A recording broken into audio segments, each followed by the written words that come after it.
আমাদের ওসমান হাদি জন্য আসলেই ভিতরটা হাহাকার করে ওঠে।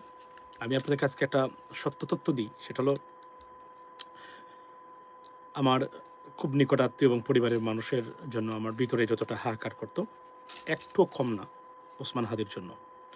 there are many reasons why মানে করে। খুব দুঃখ লাগলো যে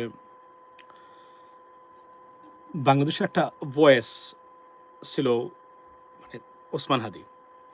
আপনি যদি দেশকে নিয়ে গভীরভাবে না ভাবতে পারেন, তাহলে আপনি ওসমান হাদি কি ছিল এটা বুঝতে জীবনে পারবেন না আপনি। আপনি মৃত্যু যদি হয় আপনার, আবার জন্মেন, আবার মৃত্যু হয়, you cannot understand that unless you understand or realize who you was. Yes. আপনি যদি বুঝেন বাংলাদেশকে, বাংলাদেশের পলিটিক্যাল সিচুয়েশন এবং আর্থসামাজিক সবকিছু, তাহলে আপনি বুঝবেন তাদের প্রয়োজনীয়তা কতটুকু অন দ্য গ্রাউন্ড। আমি আমাদের কথা বলছি না, বাট তার মতো একজন ব্যক্তি ওই গ্রাউন্ডে। আমরা আমরা চলে গেলে আমাদের রিপ্লেস করতে পারবেন না। অনেক মানুষ আসতে পারে, মাথা রাখবেন বিষয়গুলো। কেননা আবেগ এবং ইমোশনস নিয়ে দেশের পক্ষে, দেশের ভালোর জন্য কোনো দলের প্রতি অন্ধভাবে আপনার ওন না করে, দল করেও এই জায়গাতে টিকে থাকে কথা বলা, it is impossible. Ladies and gentleman, it just unbelievable. হাদির আজকের শারীরিক অবস্থার খবর হলো, যতটুকু জানলাম যে রিউমার্স ছিল মার্কেটে, উনি আদি আমাদের মাঝে নেই, চলে গেছে। আমরা বিশ্বাস করতে চাই না, যদিও ইনকলাব মঞ্চ বলেছেন situation is going to be deteriorating every single day or hour, but he's still alive and hope for the best. So we pray to Almighty Allah that, for his quick recovery. That's why we can say that right now. And I hope a miracle will be happened in this case. That's why we need. At least এত মানুষের দোয়া এবং দেশের জন্য। যদিও বিপ্লবীদের পরিণতি খুব সুখকর হয় না সবসময়, তারপরেও আশা করি। এবং আজকে আমরা একটু আগে আমি একটা তথ্য শুনলাম, সেটা হচ্ছে বিএনপির মোয়াজ্জেম হোসেন ভাই, উনি যেটা বললেন যে অর্থাৎ কারা আপনার হাদির যে হত্যাকারী, যে কারা মানে তাকে এয়ারপোর্টে অর্থাৎ ভারতীয় সীমান্তে, ভারতের ভিতরে রিসিভ করেছে, তারা কাকে, সেটা হলো যে জাহাঙ্গীর কবির নানকের যে এপিএস, সে তাকে রিসিভ করে নিয়ে গেছে মানে বর্ডারের ওপার থেকে। এবং এই কথাটা কি 100% accurate? It may not be 100% accurate, but it does make sense, it is possible. কেননা শেখ হাসিনা মোয়াজ্জেম হোসেন আলালদের জন্ম না দিতে পারলেও, এটা কেন বললাম, ওনার অনেক মানে কথার সাথে আমি দ্বিমত পোষণ করতেছি। বর্তমানে দেখতেছি লাল ভাই কিছুটা হয়তো বা উনি নমিনেশন পাননি, এই জন্য একটু মন খারাপ, এই জন্য trying to satisfy the leaderships. I understand. Apart from that, as far as I know, is a very nice person. So, উনি জাহাঙ্গীর কবির নানক, হাজি সেলিম, শামীম ওসমান, ফেনীর জয়নাল হাজারির, আবার একটা আছে নাকি হাজারি, এই ধরনের যথেষ্ট লোককে এবং বৌদিকে শেখ হাসিনা জন্ম দিয়েছে। শেখ হাসিনা জেইশি লোক না, কিন্তু আপনারা যেভাবে মনে করেন, আন্তর্জাতিক মানের সন্ত্রাসী উৎপাদনে তার বিকল্প পৃথিবীতে। এবং আবার বলি, যদি কাউকে নোবেল প্রাইজ দিতে হয় এগুলোর জন্য, মিথ্যাচার অথবা সন্ত্রাস উৎপাদনের জন্য ডাইরেক্টলি মানে একদম মানে নার্চার করে শেখ হাসিনার উপরে কাউকে আপনি এই পুরস্কার দিতেই পারবেন না, সুযোগই আপনার সামনে নাই। আপনি দেখেন কাদেরকে তৈরি করেছে, ভয়ঙ্কর দাগে অপরাধী, এমপি মন্ত্রী ছিল, বাট চরম সন্ত্রাসী। এবং এই যে বললাম মানে জাহাঙ্গীর কবির নানক, মনে আছে? আপনারা দুঃখিত হওয়ার দরকার, লজ্জিত হওয়া দরকার যে এই লোক আপনার মন্ত্রী ছিল, এমপিও ছিল, সাথে সাথে মন্ত্রীও ছিল। What a shame and unfortunate thing for a nation and for you, ladies and gentleman, this guy was a minister. Even Awami লীগের জন্য এটা লজ্জা হতে পারে, সত্যিকার অর্থে আওয়ামী লীগের। এই লোক মন্ত্রী ছিল, হাসান মাহমুদের মতো ব্যক্তি, যদিও সে সরাসরি সন্ত্রাস না করলেও আন্তর্জাতিক মানে একটা ইডিয়েট ছিল ভদ্রলোক, বুঝছেন? কিন্তু শামীম ওসমান, জয়নাল হাজারি, তারপরে আপনি যদি বলেন আপনার এই যে ফেনীর কি একটা আছে হাজারি দুইটাই, তারপরে আপনার বদি, তারপরে আপনার ফজলে করিম, ওই যে রাউজানের, এই ধরনের যে সন্ত্রাস তৈরি করা বা সন্ত্রাসী গোষ্ঠীর godfather, in the name of politics politician তার দড়ি মেলা বার লিডিস এন্ড জেন্টলম্যান। তাহলে কি দাঁড়ালো? খুনিদেরকে আওয়ামী লীগ খুন করিয়ে আবার তারা বর্ডার পাস করে নিয়ে গেছে। প্রশাসনের কোনো না কোনোভাবে কারো সংযোগ থাকতে পারে, রাইট? আমি মনে করি ত্বরিত ব্যবস্থা নিলে হয়তো তাকে প্রিভেন্ট করা যেত। যদিও তার মা, বাবা, বউ, গার্লফ্রেন্ড সবাইকে তারা ধরেছেন এবং আরও যারা আছেন তাদেরকেও ধরেছেন, সহযোগী যারা আছেন, কিন্তু তাকে ধরতে পারলেই খেলাটা জমতো। তবে এতটুকু নিশ্চিত হতে পারি, এভাবে ওপেন মার্কেটে একজন হত্যাকারী পৃথিবীর যেখানেই থাকুক না কেন শান্তিতে সে বসবাস করতে পারবে না জীবনে।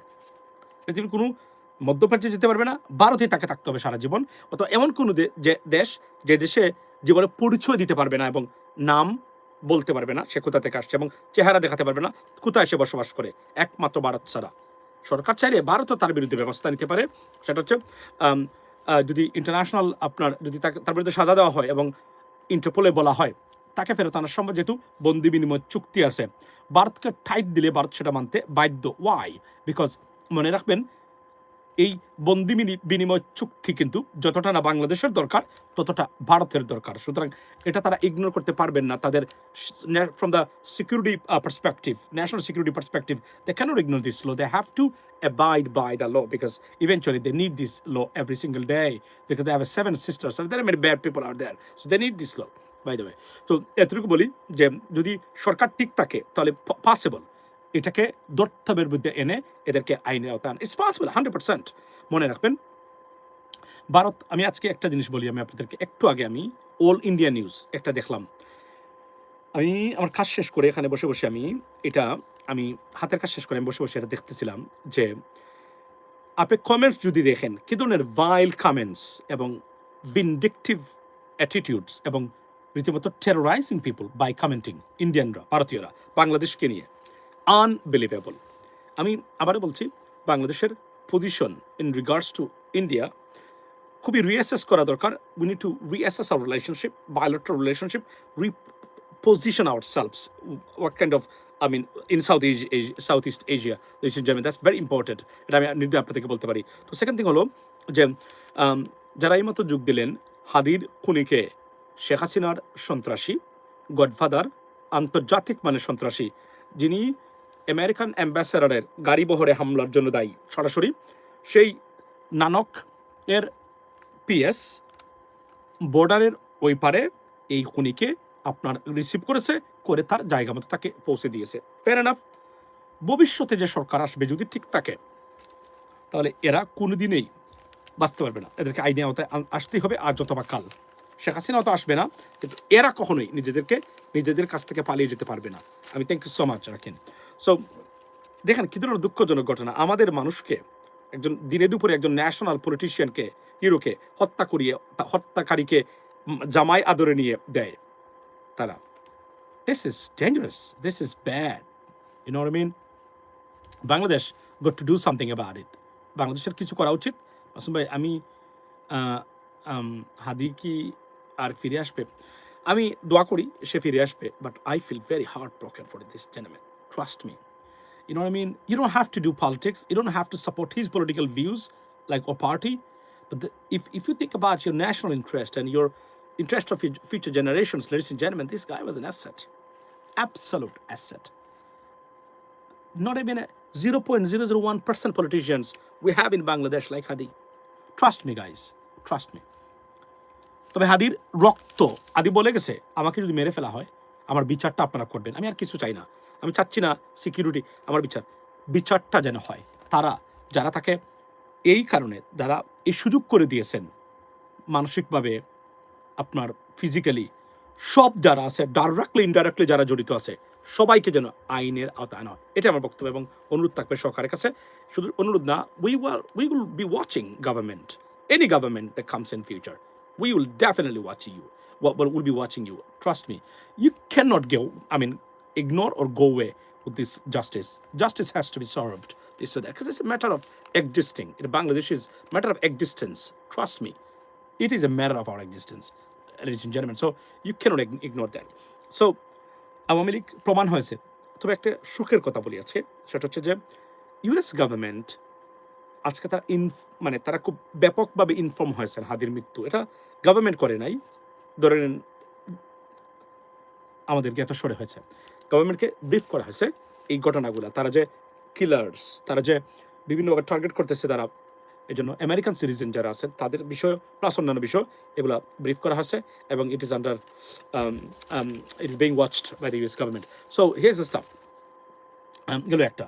সেকেন্ড থিং হলো যে আপনার আজকে সাবেক বাংলাদেশের সাবেক ভারতীয় হাই কমিশনার বিনা সিকরি একটু আগে দেখলাম যে উনি বলছেন যে বাংলাদেশ খুব বাড়াবাড়ি করতেছে মানে এই মানে ভারতকে নিয়ে।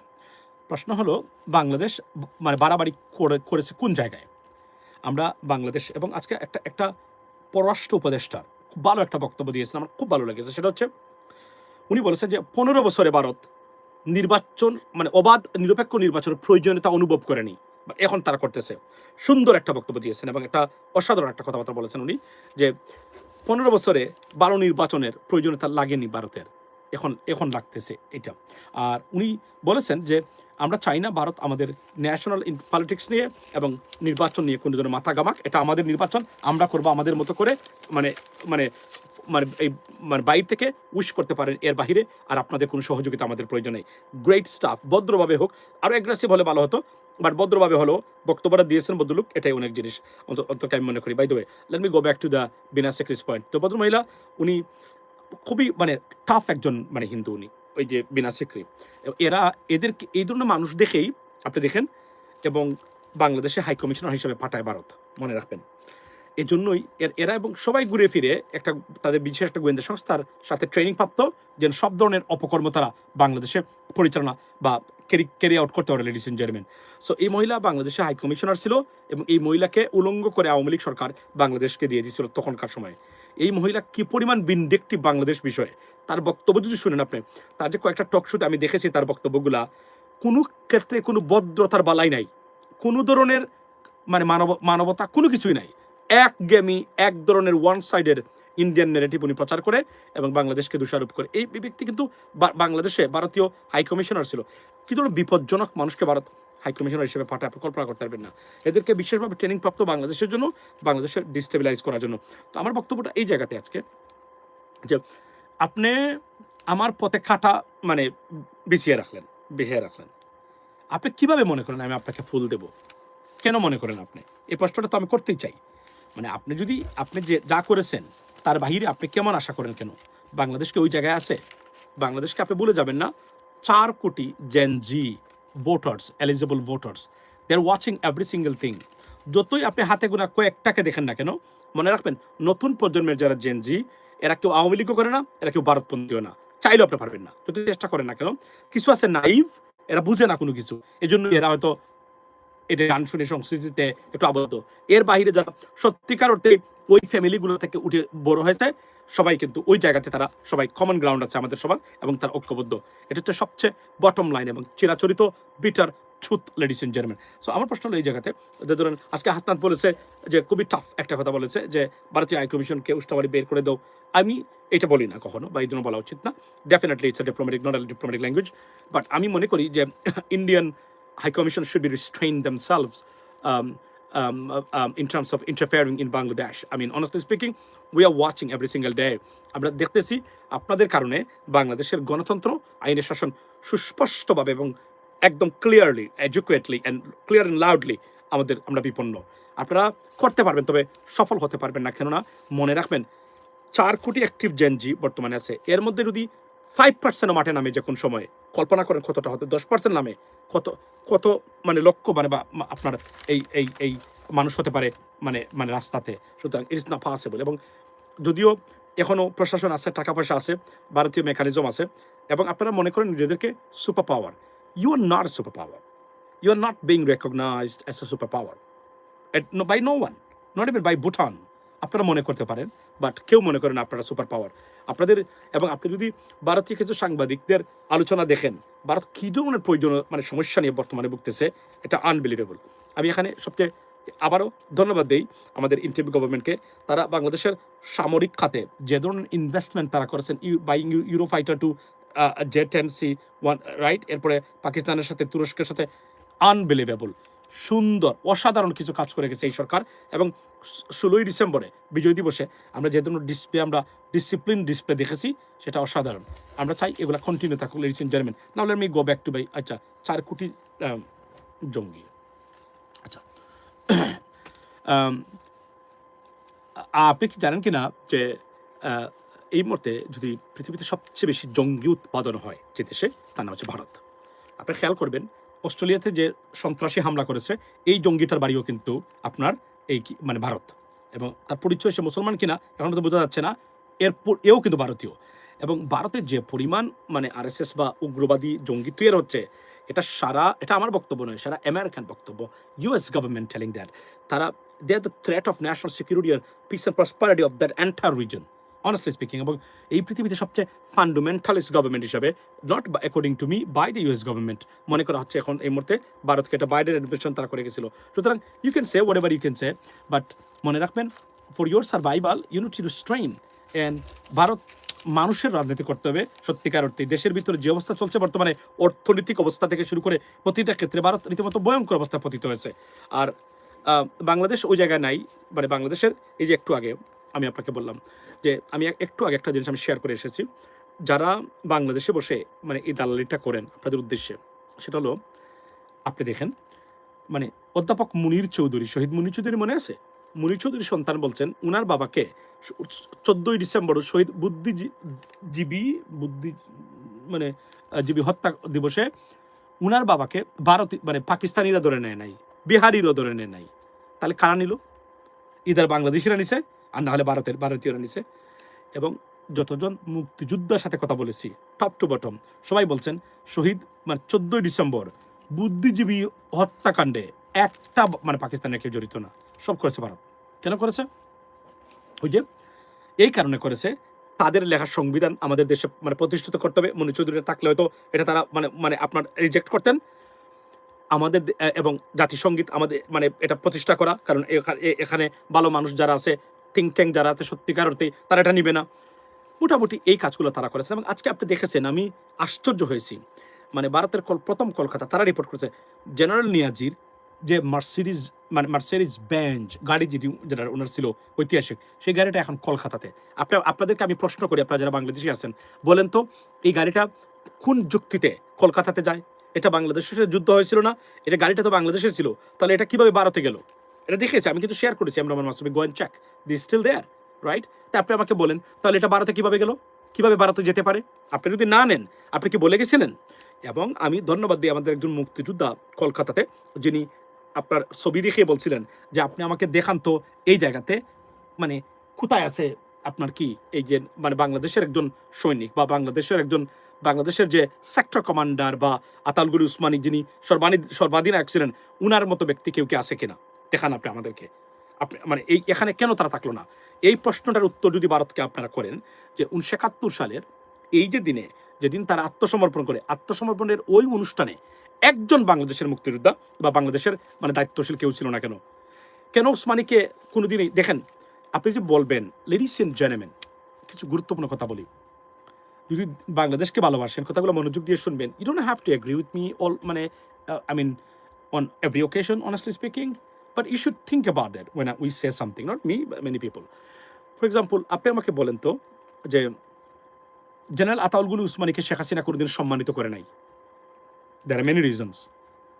যে ব্যক্তি মুক্তিযুদ্ধ নেতৃত্ব দিল, সেই ব্যক্তির কোনো সম্মান কেন শেখ হাসিনার কাছে নাই? কারণ ভারতীয়রা চায় না তাকে সম্মান করা হোক, সম্মান দেওয়া হোক। ভারতীয়রা চায় না, কারণ ওসমানী তো অন্য লেভেলের মানুষ ছিলেন। প্রথমত সিলেটের লোক ছিল, অসাধারণ ব্যক্তিত্ব, অসাধারণ মানে আপনার সাহস তার ছিল, সে জানে, এবং ভারতকে সে পছন্দ করবে না, এটা খুব ভালো করে জানে ভারত। এজন্য জীবনে কোনোদিন তাকে আওয়ামী লীগের কাছে আর ভালো মানুষ হিসেবে দাঁড় করাতে দেয় নাই, তাকে সাইডলাইন করে রেখেছিল, বদল মারাই গেছিলেন মানে এভাবেই। এই হলো মানে মানে আওয়ামী লীগ এবং শেখ হাসিনার দেশপ্রেম এবং রাজনীতি। এগুলো আপনারা, আমার দুঃখ লাগে যে আপনারা কিছু মানুষ, আমি I understand you have a Indian gene in your body. I understand that. There's nothing wrong with that. So you can say Awami League, Sheikh Hasina, everything. But সাধারণ জনগণ যাদের সন্তান বাংলাদেশে বড় হবে, বাংলাদেশে জন্মগ্রহণ করেছে, তারা কি একবারও ভাববেন না এই বিষয়গুলা? কারা আপনার মানে সন্তানের ভবিষ্যতের শত্রু এবং বন্ধু? Why you can't determine that? That's my question to you. How stupid you can be? How you can fail to understand that? I understand you do politics and your political leadership say one thing, You have to probably abide by that or follow that or go on a same path. But you are a human being. Don't forget that. You have Allah given you some kind of self-assessment, as assessing skills, right? You can assess yourself. Why you can do that? Right কিভাবে আপনার নেতার বক্তব্যে যেখানে 90%, আমি যদি ভুল না হই তাহলে বাংলাদেশের রাজনৈতিক নেতৃত্বের 90% সিন্স 1971 ফেইলড, ডিজাস্টারিয়াস ফেইলিয়ার তারা নিয়ে এসছে বাংলাদেশের জাতির জন্য। আমার দুঃখ লাগে যে এত বড় এত পপুলাস একটা দেশ এবং এত বছর ধরেও এক সেট 10 জন নেতৃত্ব তৈরি করতে পারলাম না আমরা, দেশপ্রেমিক এবং যোগ্য ইন্টারন্যাশনাল মানে লেভেলের। So sorry for that. I mean, I feel very frustrated এবং regret, right? যে কেন পারলাম না আমরা? আমাদের দেশে কোনো রাজনৈতিক লিডারশিপ তৈরি হয় নাই। আপনি দেখেন না কি তৈরি করেছি আমরা, গার্বেজ। কারণ এই যে বললাম না, আপনার এই পরিবেশে যে পরিবেশ আপনার আছে সেই পরিবেশে ওই লেভেলের আপনার মানে তৈরি হবে এবং হয়েছে তাই। এই জন্য আজকে আমরা সাফার করি। এবং শেখ হাসিনা দেখেন, এই যে বললাম না যে ভারতীয় এগুলা আমি আবার বলছি, ইটস পসিবল। দেখুন, we need a very good relationship with India.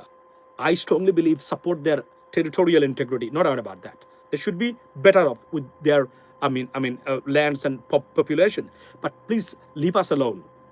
Let us do our job. Let us handle everything, our internal matter. Do not interfere over there. You don't have to worry about that. We don't even need you sometimes, honestly speaking. Yes, trades, dorkar, let's do it. But stay away from Bangladesh interfering Bangladeshi politics or something like that. So, যদি কোনো দল দেখেন আপনি যে ভারতকে বলতে পারতেছে না বা বলবে না ভবিষ্যতে, should not vote for that political party or leadership that, hey, you know what, you guys should not cross the red line or limit. There is a line, there is a border, stay within the border. If we need, we'll definitely shout out at you, please help us. If not, stay away, stay inside. এটা যদি কেউ বলতে না পারে, এই সরকার বলেছে 1971 পর, president Ziaur Rahman সাহেব, আমি আবার বলছি ওনাকে ধন্যবাদ দিতেই হবে। মনে রাখবেন, ওনার জাতীয়তাবাদী বাংলাদেশ তৈরি হয়েছে এন্টি ইন্ডিয়ান সেন্টিমেন্ট থেকে। সুতরাং আমি এটা বলি, এটা তো এখন বিএনপির মধ্যে এগুলো নাই, আমরা সত্য কথা বলতে গেলে হাতে কোনো 2-1 জন মানুষ ছাড়া। সো এইটা দেখেন, আপনি এই সরকার এসে প্রথমে বলেছে, ইউ নো হোয়াট, আপনি আপনার জায়গাতে থাকেন, এখানে ইন্টারফেয়ার করবেন না। এর আগে কেউ বলতে পারলো না কেন? আপনি আমাকে বলেন। এই যে আমি বললাম যে আপনি দেখেন আমাদের লিডারশিপদের ফেইলিয়র, আপনারা তো, আমি কেন রাজনীতির যে লিডারশিপদের প্রতি আমি 100% শ্রদ্ধা দেখাতে পারি না, আমাকে ক্ষমা করবেন, আপনাদের মতো আমি পারি না। কেন জানেন? কারণ আমি মনে করি আমি একজন সচেতন সিটিজেন, মানে বাংলাদেশি নাগরিক, যেখানে প্রবাসী নাগরিক যেখানে আছি।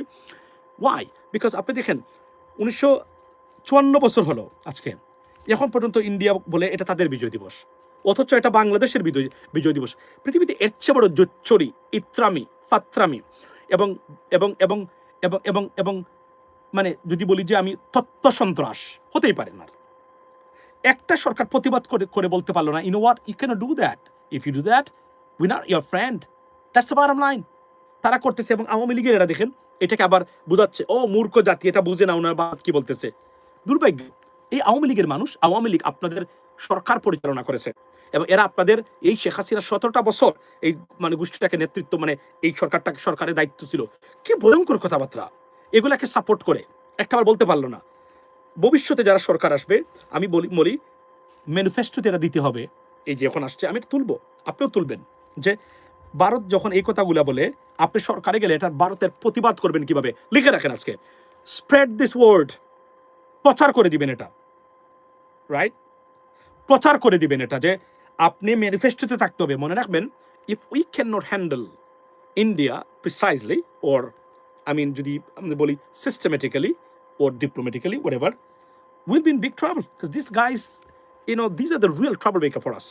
We have to understand that if our leaderships or the next government fail to understand this kind of stuff, they cannot run this country. If they do, the country will be caged by their aggressions. You know what I mean?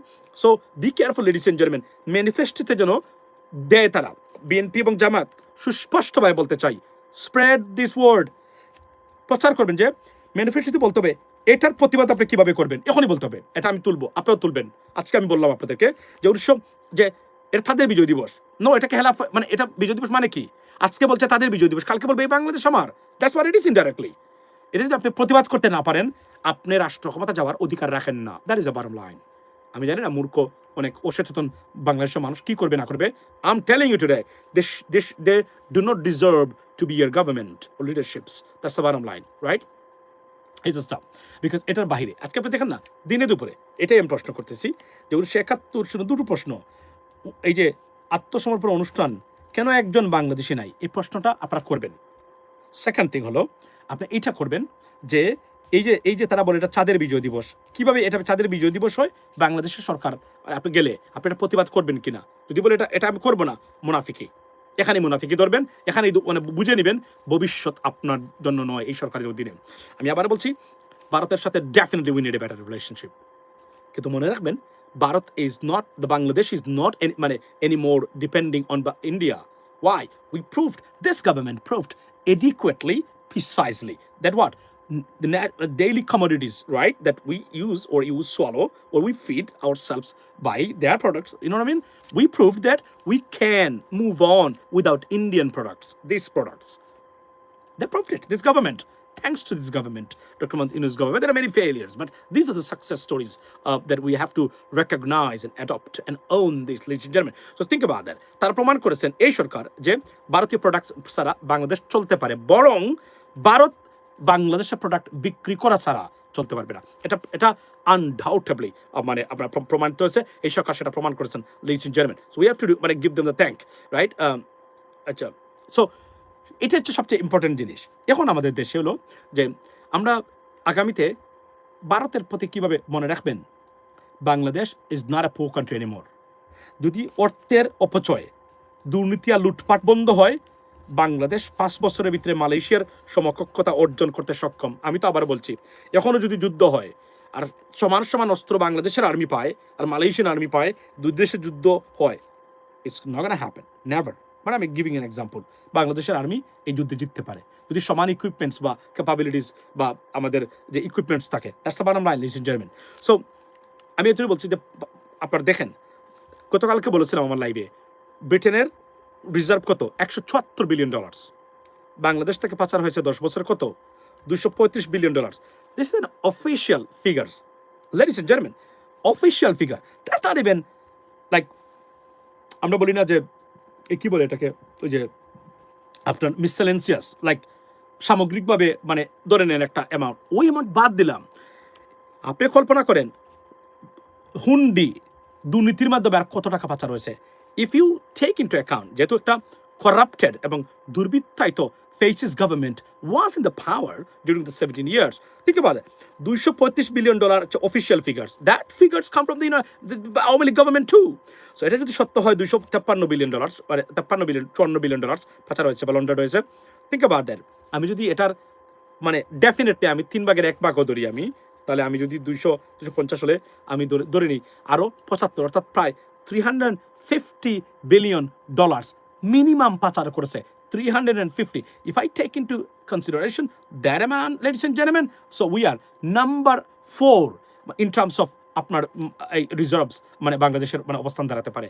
Imagine and think about that, আপনার সন্তানের ভবিষ্যৎ কোথায় যেতে পারতো, কিন্তু দুর্বৃত্তাই তো। আবার বলছি, যাওয়ার আগে আবার বলে দিই, your problem is not আপনার তেলের দাম 110 টাকা litre, it's not a problem. আপনার প্রবলেম না পেঁয়াজ খান আপনি 55 টাকা, it's not even the problem. Even if you buy পেঁয়াজ per KG onions like $110, that's not a problem. আপনি গরুর মাংস 800 টাকা করে কিনেন, it's not even your problem, it's not your problem. তারপরে চাল যদি আপনি 50 টাকা কেজি করে খান, 60 টাকা করে KG, that's not even your problem. Your problem is your corrupted political dynasty, যারা প্রতিদিন আপনার এবং আপনার সন্তানের আপনার গ্রেট সন্স, অর্থাৎ আপনার সন্তানের সন্তান যিনি হবেন, নাতিপুতি, তাদের ভবিষ্যৎটাকেও ইন অ্যাডভান্স রক্ত চুষে খেয়ে ফেলছে তারা।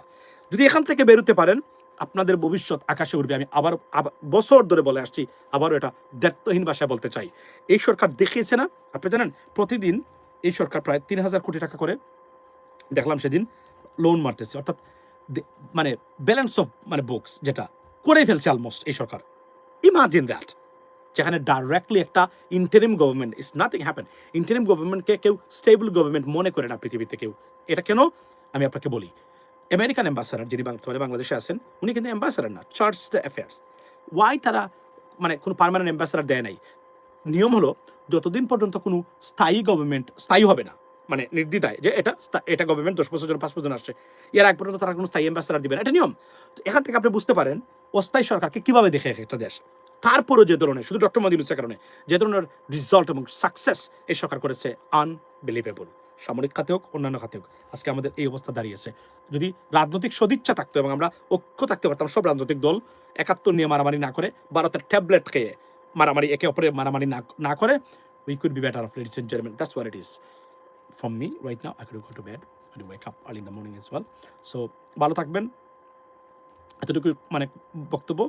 এবং হাদির খুনিকে যারা বর্ডার পাস করে দিয়েছেন এবং সেখানে রিসিভ করে সাদর সম্ভাষণ দিয়ে পৌঁছে দিয়েছেন, this is not the end of the story. Let me make it clear. This is the beginning of the story and your ultimate destruction. Trust me, take a note, write it down right now. You can't get away with this. You can't. You will not be spared. You have to face the full courts of justice and the law, and it's coming. পৃথিবীতে কোথাও এটা সম্ভব না, এখানেও পারবেন না। আর আমি যাদেরকে গ্রেপ্তার করা হয়েছে, সর্বোচ্চ আইনের আওতায় এদেরকে আনা হোক। আমরা এই খুন খারাপের রাজনীতি থেকে বেরিয়ে আসতে চাই এবং এটা যেন আর না ঘটুক বাংলাদেশে। That's what it is, ladies and gentlemen. Have a blessed day and see you next time. Assalamu alaikum.